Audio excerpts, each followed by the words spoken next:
자, 말씀을 다 피고 이제 보세요. 이제 여러분 말씀을 또 보면 또 이제 말씀이 이렇게 올라올 거니까 저렇게 보시면 돼요. 지금까지는 우리가 북왕국 이스라엘의 왕에 대한 역사에 대해서 말씀을 나눴어요. 열왕기하예요. 열왕기상하고 열왕기하인데 이 열왕기상하는 무엇을 다룬 책이냐면 왕들의 이야기를 다룬 책이에요. 쉽게 얘기해서 그래서 열왕기상하라고 기록하니까 그러니까 이스라엘 나라에 남왕국도 있고 북왕국도 있는데 그 모든 나라의 남왕국 왕과 북왕국 왕들에 대한 이야기, 그들이 어떻게 나라를 다스렸느냐, 어떻게 나라를 통치했느냐, 그들의 업적이 무엇인가, 그들이 왕이 되었을 때에 그때 통치한 기간 동안에 어떤 일이 일어났고 그들이 하나님 앞에 어떤 모습을 가졌는가라고 하는 것이 가장 주된 초점이에요. 특별히 열왕기에 등장하는 많은 왕들을 비교할 때에 한 가지만 생각하면 돼요. 하나님이 보실 때에 좋은 왕이었는가? 백성들의 편에서 생각하지 않고 하나님 편에서 생각해 보는 거예요. 하나님 편에서 생각해 볼 때 이 왕이 정말 하나님이 보시기에 좋은 왕인가? 아니면 그렇지 못한 왕인가? 이 두 가지로 나누어 볼 수 있어요. 그래서 이 열왕기상하를 쓴 관점이 어느 관점에 쓰냐면 신명기 사관의 관점에서 이 왕들이 과연 하나님 보시기에 어떤 왕이었는가라고 하는 관점에 쓴 거예요. 그러니까 세상적인 관점이 아니야. 나라의 경제를 일으키고 부흥을 일으키는 것이 중요한 게 아니고 그들이 영적으로 하나님 앞에 어떤 삶을 살았는가, 영적으로 어떻게 백성을 인도했는가라고 하는 것이 주된 거예요. 주된. 왜냐하면 가장 중요한 것이 여호와 하나님에 대한 신앙이잖아요. 하나님에 대한 신앙이 제일 중요하지, 하나님에 대한 신앙이 없이 세상 방법의 통치를 가지면 무슨 소용이 있겠어요? 그죠? 생명의 주권자 되시는 분이 하나님, 역사를 주관하시는 분이 하나님, 우리의 모든 인생을 이끄시는 것이 하나님인데 세상 방법으로 아무리 통치해 보면 무슨 소용이 있겠어요? 하나님 보시기에 좋아야 돼요. 우리 인생도 마찬가지입니다. 아무리 우리가 세상적으로 복을 받았다고 하더라도 하나님 보시기에 좋지 않으면 그건 빵점이에요. 빵점. 그잖아요. 하나님 보시기에 좋은 사람이 돼야지 아무리 세상적으로 성공을 했다고 해도 하나님 보시기에 좋지 않으면 그 사람의 인생은 빵점이란 말이에요. 세상에서 가난하도 가진 것 없어도 배운 것 없더라도 하나님 보시기에 그 사람이 100점짜리면 그 인생은 복 있는 인생이에요. 믿으십니까? 그런데 하나님이 보실 때 100점짜리 인생은 그의 인생도 복 있는 인생이 되더라 이거예요. 네? 하나님 보실 때 100점짜리 인생인데 어떻게 그의 인생이 복 있는 인생이 안 되겠어요? 그죠? 그 하나님 보실 때에 100점짜리 신앙을 가진 요셉은 비록 종으로 팔려갔어요. 우리의 눈으로 볼 때는 세상에 가장 나락으로 떨어졌어요. 근데 가장 나락으로 떨어졌지만은 하나님 보실 때 그는 100점짜리야. 그러니까 나락으로 떨어진 그 요셉을 하나님이 그 나락에서 서서히 일으켜 세워줘요. 결국은 예굽 나라의 어디 자리에 올라가요? 총리까지 올라가요. 하나님이 가만히 놔두지 않더라 이거예요. 하나님이 그의 인생을 책임져 주더라 이거예요.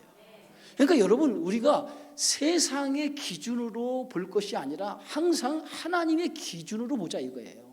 그럼 하나님의 기준으로 볼 때 하나님의 기준에서 하나님이 좋아하시는 사람이 어떤 사람이냐? 간단해요.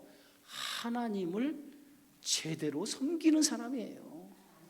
하나님만을 제대로 섬기는 사람이 하나님께서 좋아하는 사람이고 그 사람을 하나님께서 100점짜리를 여기시고 그 사람의 인생을 하나님이 책임져 준다는 거예요. 그래서 여호와를 아는 것이 지식의 근본이라고 그랬어요. 근본. 지식의 근본이라는 거예요. 그러니까 우리가 다른 거 필요 없어요. 세상적으로 주님 복을 많이 주십시오, 세상적으로 성공하게 해주십시오, 내 자식 잘 되게 해주십시오, 그거 소용없어요. 하나만 기도하면 돼요. 하나님 사랑하게 해주십시오. 내 자식 하나님 사랑하게 해주십시오. 하나님만을 사랑하며 살아가게 해주십시오. 이거 하나 기도하면 돼요. 그래서 그 자식이 하나님 사랑하면 그 인생은 하나님께서 100점짜리가 되고, 그 인생을 하나님 복 줘서 그 인생이 성공하는 사람이 되는 거예요. 할렐루야. 그런 관점에서 오늘 열왕기 수많은 왕들이 그들이 통치하는 기간 동안에 하나님 보시기에 좋았냐, 그렇지 못하느냐, 그거예요. 근데 대부분 왕들이 보면은 권력의 자리에 올라 딱 서서 그때부터는 뭐냐면 하나님을 멀리 하더라 이거야. 세상의 부귀와 세상의 영광이 주어지면 그 세상의 부귀와 영광이 주어진 것을 하나님이 주시는 축복으로 알고 하나님 주시는 은혜로 알고 살아가면 되는데, 그렇지 못하더라 이거예요. 예? 세상의 영광, 세상의 부귀가 주어지면 오히려 더 타락해서 하나님을 멀리하고 하나님 없이 살아가는 인생이 되고, 심지어는 하나님을 반역하며 우상을 섬기는 인생이 되고 말더라 이거예요. 그래서 그것을 통해서 우리에게 주는 교훈이 뭐냐? 봐라, 하나님을 대적하며 하나님 뜻대로 살지 못하는 인생의 결과가 어떤 것인가 라고 하는 것을 여러 왕들의 삶을 통해서 우리에게 교훈을 주는 거예요. 교훈을 준다. 성경을 통해서 그들의 삶을 통해서 우리에게 뭘 줘요? 교훈을 주는 거예요. 어떻게 살아가야 복이 되는가 라고 하는 것을 가르쳐 주는 거예요. 그게 우리에게 복이 된다는 것을 알려주기 위해서 성경이 왕들의 이야기를 쓴 거예요. 괜히 쓴 게 아니에요. 그들의 통치의 그 모든 것을 통해서 무엇이 하나님이 좋게 여기는가, 무엇을 통해서 복을 받는가, 그것을 우리에게 깨우쳐 주시고 알게 해 주시기 위해서 이 역사가 기록된 거란 말이에요. 그래서 다시는 이런 역사, 정말 하나님 앞에 잘못된 행위를 통해서 후회를 가질 수밖에 없는 인생, 그런 역사를 만들지 말자는 거예요. 그래서 역사는 항상 뭐예요? 교훈이 되는 거예요. 역사는 항상 교훈이 되는 거예요. 교훈. 그래서 그 역사, 지나간 역사를 보면서 우리에게 교훈을 삼으라는 거예요. 교훈. 어떻게 살아가야 우리의 역사, 우리가 살아가는 이 시대에 하나님이 주시는 그러한 복을 누리고 살 것인가 라고 하는 것을 우리에게 가르쳐주고 있다는 거예요. 그래서 이제까지는 우리가 북왕국 이스라엘 여러 왕들에 대한 이야기를 쭉 봤어요. 근데 오늘은 보면 남왕국 유다의 왕에 대한 이야기예요. 왕에 대한 이야기. 예? 근데 오늘 말씀을 보면 이제 그 예후가 북왕국 그 신하 중에 하나인 예후가 반역을 해서 결국은 북왕국 왕의 자리에 오르죠. 왕의 자리를 오르는 과정 속에서 북왕국 왕과 남왕국 왕을 동시에 죽여버려요. 살인해버려요. 당시 남왕국 왕이 누굽니까? 예? 남왕국 왕이 누구죠? 아하시아예요. 아하시아를 아하시아를 죽여요. 그러면은 남왕국 왕 아하시아가 죽으니까 남왕국 유다의 왕이 있어요, 없어요? 이제 없어진 거예요. 그러면 왕이 죽으면 누가 왕이 되죠? 왕자가 왕이 되죠. 왕자가 자연히 왕의 승계를 받게 되어지잖아요. 그런데 이때에 그 아하시아의 어머니가 누구냐면 아달랴예요. 아달랴가 아하시아가 죽었다는 소식을 듣고 그의 손자들을 다 죽여버려요. 그의 손자들을 다 죽인다고. 예? 왜 죽이냐면 자신이 왕이 되고자 하는 욕심 때문에. 끔찍하죠. 사람의 욕망이 나고 하는 것은 대단한 거예요. 권력의 욕망이 생기니까 그 권력의 욕망에 손자들까지 죽여서 자기의 욕망을 채우려고 하는 것이 인간의 극악한 모습이라는 거예요. 권력욕에 사로잡히면 아주 이 권력욕의 무서운 것이 뭐냐면 그 권력욕에 사로잡히면 흉악한 짓을 저질러도 괜찮은 거예요. 그 권력이 그렇게 인간을 만들어 가는 거예요. 근데 이 아달랴라고 하는 이 아하시아의 어머니가 아하시아가 죽으니까 자기가 왕이 되고 싶은 욕망이 생긴 거예요. 그래서 그 욕망에 의해서 그 왕자들을 다 죽여버려요. 그러면 죽이고 나서 자기가 이제 왕이 되려고 하는 거예요.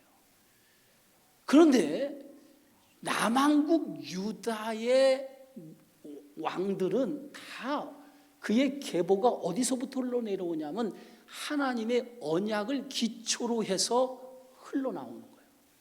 그 하나님의 언약이 뭐냐면 다윗의 후손을 통해서 누굴 세우겠다고 그랬어요? 메시아가 이 땅에 오리라고 약속했거든요. 그러니까 결과적으로 뭐냐면 다윗의 후손들이 계속해서 남왕국 유다의 왕이 되는 거예요. 그것을 하나님께서 이미 언약하셨어요. 약속하셨어요. 다윗의 후손을 통해서 왕위가 계속 이어지리라 라고 약속했어요. 그런데 아달랴가 아하시아가 누구예요? 다윗의 후손 가운데 하나예요. 비록 그들이 잘못된 정치를 했어도 다윗의 후손 가운데 하나란 말이에요. 다윗의 핏줄을 이어받은 그러한 왕족의 혈통을 계속 이어받은 왕이었단 말이에요. 근데 그가 죽었어. 그리고 아하시아의 아들들도 다 누구의 피를 이어받은 거예요? 거슬러 올라가면 다윗의 피를 이어받은 왕자들이란 말이에요. 그런데 아달랴가 자기가 왕이 되고자 하는 욕심에 의해서 그 왕자들을 다 죽여버리는 거예요.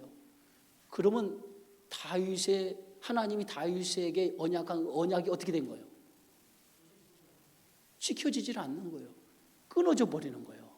다윗을 후손을 통해서 왕으로 계속 이어가겠다. 그리고 거기에서 메시아가 나겠다고 하는 하나님의 언약, 그 약속이 끊어지는 거예요.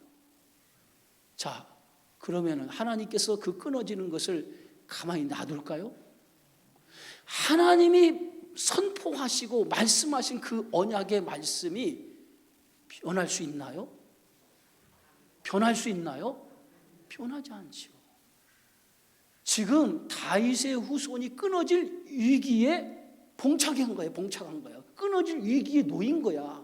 누구에 의해서? 아달랴라고 하는 아하시아 어머니의 권력의 욕심 때문에 다윗의 언약이, 다윗과 언약한 하나님의 언약이 끊어질 위기에 봉착한 거예요. 그때 하나님께서 당신이 약속하신 언약을 끊어지지 않도록 하는 놀라운 하나님의 역사가 여기서 드러나고 있다는 거예요. 어떻게 드러나느냐?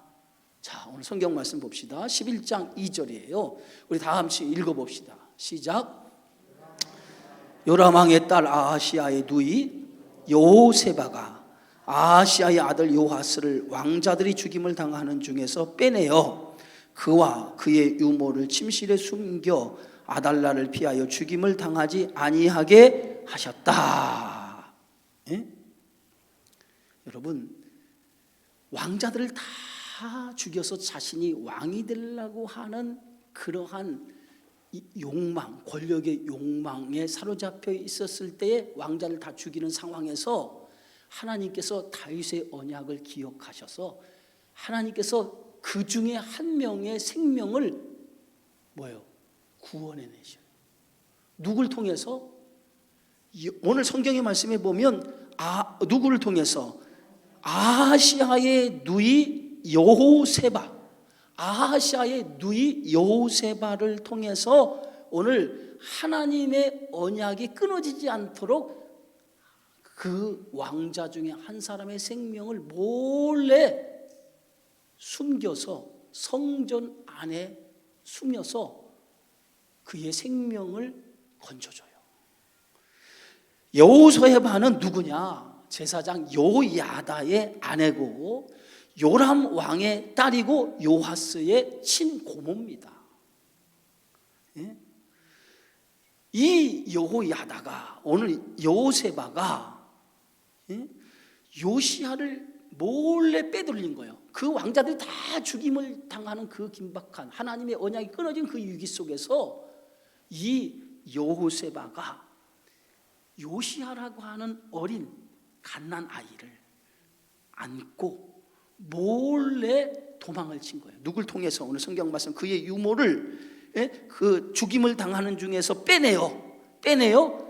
그와 그의 유모를 침실에 숨겨, 유모에게 그 아이를 맡겨서 그 아이를 침실에 숨겼어요. 침실에 숨겨서 뭐예요? 죽임을 당하지 않게 했다는 거예요. 그럼 어느 침실에 숨냐? 성전에 있는, 성전은 제사장과 레위 족속만 들어갈 수 있는 그 성전에 몰래 숨겨서 그 어린 생명을 숨겨서 생명을 건져줬다는 거예요. 마치 모세가 태어났을 때에 그 바로가 태어난 모든 사내 아이를 다 어떻게 하라고 그랬어요? 죽이라고 그랬어요. 다 죽이라. 히브리 민족이 너무 많아지니까 히브리 민족이 많아져서 혹이나 애굽 사람이 반역을 일으켜서 굴러온 돌이 박힌 돌을 빼낼까 봐 그것이 염려가 돼서 바로가 히브리 모든 사내 아이를 다 죽이라고 산모들에게 명령을 내렸는데, 그 히브리 산모가 사내 아이를 태어난 그 모세를 보고 죽이지 아니하고 모세의 어머니가 그 아이를 석 달 동안 숨겨서 키웠어요. 그러다가 더 이상 아이가 커가는데 더 이상 숨길 수가 없으니까 모세의 어머니가 어떻게 했어요? 모세를 갈대 상자에 담아서 그 아이를 나일강에 띄워보냈어요. 그리고 그의 운명을 어디다 맡겼어요? 강물에 맡긴 거예요. 강물에 맡긴 거예요. 근데 마침 나일강에서 모욕하던 바로의 공주가 갈대 상자가 떠내려오는 것을 보고 그게 그 안에 뭐가 있나 하고 보니까 아이가 그 안에서 울고 있는 걸 보여요. 그래서 그 바로의 공주가 그 아이를 물에서 건져서 자기가 뭡니까? 그 아이의 엄마가 되고 유모를 통해서 그 아이를 기르게 된데, 그 어머니가, 모세의 어머니가 나일강변에 그 갈대 상자를 띄워놓고 이 아이가 어떻게 되나 하고 끝까지 지켜보고 따라간 거예요. 근데 마침 누가 그 아이를 데리고 간 걸 봤어요. 바로의 공주가 데리고 간 걸 보고 모세의 어머니가 자진해서 유모가 돼요. 그래서 모세는 실질적으로 누구의 밑에서 자라요? 자기 어머니의 밑에서 자라게 된 거죠. 그래서 모세의 이름의 뜻이 뭐예요? 물에서 건져낸 자라고 하는 뜻을 가지고 있어요. 모세, 물에서 건짐을 받은 자라고 하는 뜻을 가지고 있는 거예요. 이렇게 해서 그의 생명이 구원돼서 모세를 통해서 히브리 민족을 구원하는 하나님의 구원의 통로로 하나님께서 사용하신 거예요. 그렇죠? 그런 것처럼 이 요시아라고 하는 이 어린 생명을 오늘 여호세바를 고모를 통해서 고모를 통해서 그의 생명이 건짐을 받아요. 건짐을 받아서 몰래 숨겨서 성전에 숨겨서 6년 동안 성전에서 키워요. 나중에 이 요시아가 왕이 되는데 몇 살에 왕이 되는지 알아요? 7살에 왕이 돼요. 그러니까 갓난아이 때 구원을 받았어요. 7살에 왕이 되는 거예요. 왕이. 그래서 요시아가 왕이 되어서, 이 요시아는 남한국 유다의 왕 중에서 종교 개혁을 일으킨 왕이 됐어요. 모든 우상들을 다 척결하고 하나님 보시기에 몇 점짜리 왕이 되냐면 100점짜리 왕이 돼요.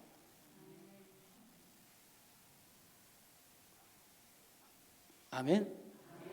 몇 점짜리 왕이 됐다고요? 100점짜리 왕이 돼요.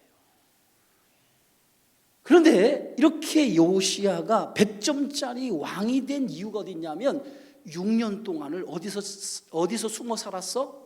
하나님의 성전에서. 마치 사무엘 선지자가 태어나자마자 그의 어머니가 엘리 제사장에게 맡기잖아요. 그래서 사무엘 선지자가 어릴 때부터 어디서 자라? 성전에서 자라기 시작하는 거예요. 그 성전에서 자랐다라고 하는 것은 하나님의 말씀으로 양육을 받았다는 거예요. 하나님의 말씀으로 양육받은 거예요. 그러니까 하나님의 말씀으로 양육받으니까 그의 모든 삶의 모든 기반이 하나님의 말씀으로 그의 모든 삶이 기초가 된 거예요. 요시아도 6년 동안 하나님의 말씀으로 성전에서 율법을 배우면서 그 율법을 통해서 여호와를 사랑하는 것이 가장 큰 복이라고 하는 것, 지식의 근본이라고 하는 것을 성전에서 하나님의 말씀을 배움을 통해서 그렇게 성장하게 되어지고, 그러면서 그가 나중에 7살의 왕이 되면서 그가 이렇게 어렸을 때부터 신앙 교육으로 훈련받았던 그 모든 것이 몸에 배어서 그런 정치를, 하나님을 기쁘시게 하는 정치를 피게 되어지는 거예요. 자, 그런데 이렇게 해서 6년 동안 숨어 지내는 동안에 누가 남한국 유다를 통치하나요? 아달랴라고 하는 아시아의 어머니가 유다를 통치하게 되어져요. 근데 이 아달랴라고 하는 사람은 실질적으로 어떤 사람이냐면, 아달랴라고 하는 사람은 그가 아합과 이세벨 사이에 태어난 딸이에요.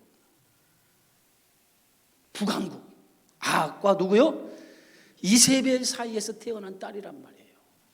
그러면 이 딸이 북왕국과 남왕국 유다, 북왕국과 남왕국 유다와 정치적으로 군사 동맹을 이루기 위해서 정략적으로 혼인을 한 거예요. 그러니까 이 아달랴라고 하는 것은 태생부터 뭐냐면 그가 무슨 신앙 안에서 자란 사람이에요? 바알 신앙 안에서 자란 여자예요. 바알 신앙에서.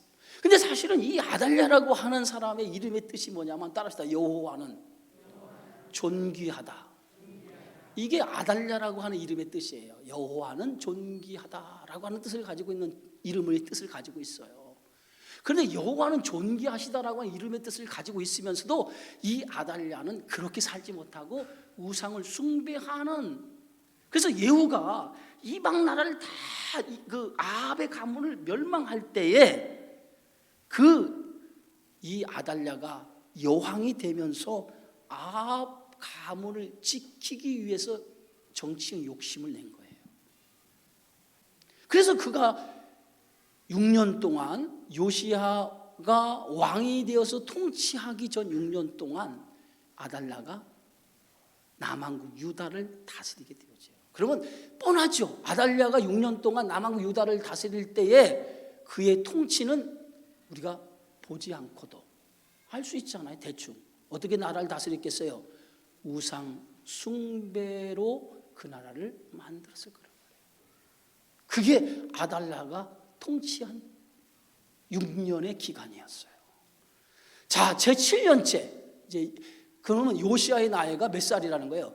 7살이 되던 해에 이제 드디어 요시야가 성전에 숨어 지냈던 요시야가 정면에 드러나게 되어져요. 정면에 등장하게 되어져요. 그것이 이제 오늘 본문의 말씀 4절입니다. 우리 함께 읽습니다. 자, 7째 해에 여호야다가 사람을 보내 가릿 사람의 백부장들과 호위병의 백부장들을 불러 데리고 여호와의 성전에 들어가서 그들과 언약을 맺고 그들에게 여호와의 성전에서 맹세하게 한 후에 왕자를 그들에게 보였다 그랬어요. 이들이 누구냐면 왕궁을 호위하는 호위병들이에요. 왕궁을 호위하는 호위병들인데 100명씩 5부대로 되어져 있어요. 그럼 몇 명이 종합? 500명이죠. 그 100명씩 5부대로 되어 있는데 그 100명씩 그 부하를 거느리고 있는 사람을 뭐라고 얘기해? 백부장이라고 그래. 백부장. 그들에게 이제 누가요? 오늘 성경 말씀 보니까 여호야다가 누구예요? 여호세바가 누구예요? 요아스의 친고모. 여호야다는 누구죠? 모르죠. 아까 얘기했는데 여러분 벌써 모르죠. 여호세바의 남편이에요. 그럼 그가 누구라고요? 제사장이죠. 제사장이라고 했죠. 제사장이에요. 제사장. 자, 여호야다가 사람을 보내었어요. 왕궁을 호위하는 이 백부장들에게 사람을 보내어서 그들을 불러 데리고 하나님의 성전에 들어간 거예요. 성전에 누가 숨어 있죠? 요하스가 숨어 있는 거예요. 성전에 들어가서 그들과 언약을 맺어요. 이 언약이라고 하는 것은 뭐냐면 너희가 이제 다윗의 후손이 아직 살아있다는 거예요. 왕족의 혈통이 살아있다는 거예요. 그 왕족의 혈통이 왕이 돼야 되는데 지금 아달랴가 자기의 정치적 욕심 때문에 왕이 된 거 아니겠어요? 그러니까 왕족이 살아있다라고 하면서 이 후손이 뭐냐? 하나님의 언약하신 언약의 누구예요? 언약의 피란 말이에요. 근데 이 가릿 사람, 이 사람들이 누구냐면 다윗 시대에 다윗을 도와준 사람들이에요. 다윗 시대에 다윗을 도와주고 또 솔로몬 시대에도 이 솔로몬이 왕이 될 때에 그 솔로몬을 도와준 사람들이었어요. 그러니까 이들이 다윗의 언약을 너무도 잘 알고 있는데 이 여호야다가 성전에 들으면서 그에게 다윗의 혈통이 살아있습니다 하면서 이 사람이 왕이 돼야 되는데 아달랴가 욕심 때문에 왕이 되지 못하고 이렇게 성전에 6년 동안 숨어서 지냈는데 이가 왕이 되도록 도와주십시오 라고 요청을 한 거야. 그랬더니 그들이 좋습니다 라고 그들과 언약을 맺은 거야. 언약을 맺고 드디어 그들이 왕자를 그들에게 보여준 거예요. 누굴 보여준 거예요? 요하스를 보여준 거예요. 그리고 난 다음에 여호야다가 그들에게 명령하죠. 어떻게 명령하냐면 오늘 5절 말씀 보면 함께 읽습니다. 명령하여 이르되 너희가 행할 것이 이러하니 안식일에 들어온 너희 중 3분의 1은 왕궁을 주의하여 지키고 3분의 1은 수름문에 있고 3분의 1은 호위대 뒤에 문에 있어서 이와 같이 왕궁을 주의하여 지키고. 보세요. 이 말이에요. 간단해요. 500명의 부대가 있는데 300명의 부대는 각기 왕궁 그 성전에 들어오는 출입문들을 각기 100명씩 지켜달라는 거예요. 그리고 200명은 누굴 지켜주냐면 요시야를 지켜달라는 거예요. 성전 안에 있는 요시야를 지켜달라는 거예요. 그래서 이제 왕궁에 들어가는 오늘 보면은 수르문 3분의 1, 그 다음에 또 뭐예요? 호위대 뒤에 있는 문에 있어서 왕궁을 주의하여 호위대 뒤에 있는, 그리고 이렇게 그 뒤에 안식에 들어온 너희 3분의 1은 왕궁을 주의하여 지키고, 이렇게 해서 왕궁 주의, 수르문 주의, 그 다음에 뭐예요? 그 다음에 호위대 뒤에 있는 문, 이렇게 해서 300명이 지키고 여호와의 성전 안에는 200명의 군대가 누굴 지켜달라는 거예요? 요하스를 지키라는 거예요. 자, 이렇게 해서 그들이 안식일 날이 거사일이 안식일 날. 그래서 안식일 날은 교대하는 날인데 그 교대자들이 다 교대하는데 집에 가지 않고 500명이 다 모여서 이렇게 누가 왕이 되도록 하라는 거예요. 요시야를 왕이 되는 일에 협조하라는 거예요. 그런데 그들이 모두가 다 언약을 맺어서 우리가 그렇게 하겠다라고 해서 여호야다와 약속을 맺어요. 그래서 그들이 이제 디데이예요. 안식일 날. 자, 9절 말씀 읽어보세요. 시작.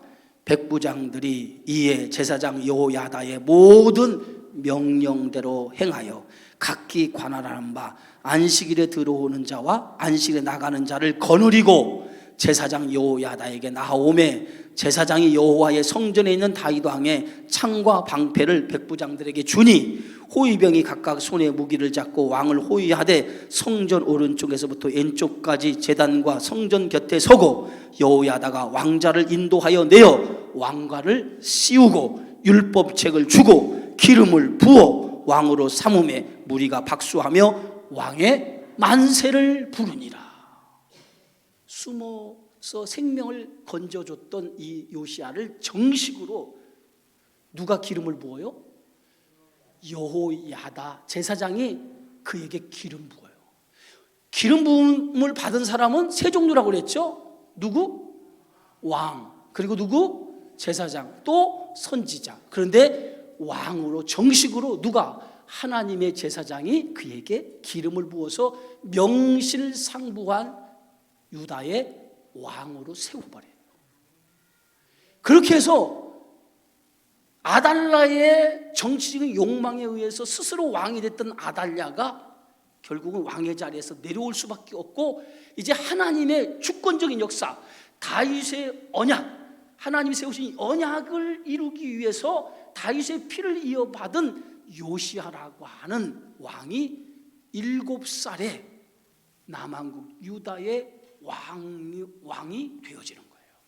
자, 그래서 오늘 13절부터 봅시다. 16절과 시작 빨리 읽어봅시다. 아달랴가 호위병과 백성의 소리를 듣고 여호와의 성전에 들어가 백성에 이르러 보매 왕이 규례대로 단 위에 섰고 장관들과 나팔수가 왕의 곁에 모셔 섰으며 온 백성이 즐거워하여 나팔을 부른지라. 아달랴가 옷을 찢으며 외치되 반역이로다 반역이로다 하매 제사장 여호야다가 군대를 거느린 백부장들에게 명령하여 이르되 그를 대열 밖으로 몰아내라. 그를 따르는 자는 모두 칼로 죽이라 하니 제사장의 이 말은 여호와의 성전에서는 그를 죽이지 말라 함이라. 이에 그 얘기를 열어주매 그가 왕궁에 말이 다니는 길로 가다가 거기서 죽임을 당하니라.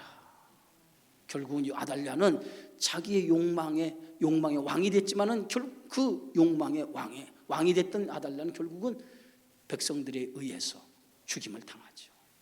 그리고 오늘 성경 말씀, 자 21절 함께 읽습니다.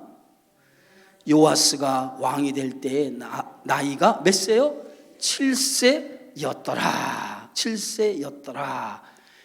예? 그래서 요아스가 왕이 되는데 7세인데 오늘 요아스가 왕이 되면서 여호야다 이 제사장이 어떤 행위를 하냐면 17절부터 우리 20절까지 함께 읽습니다. 시작.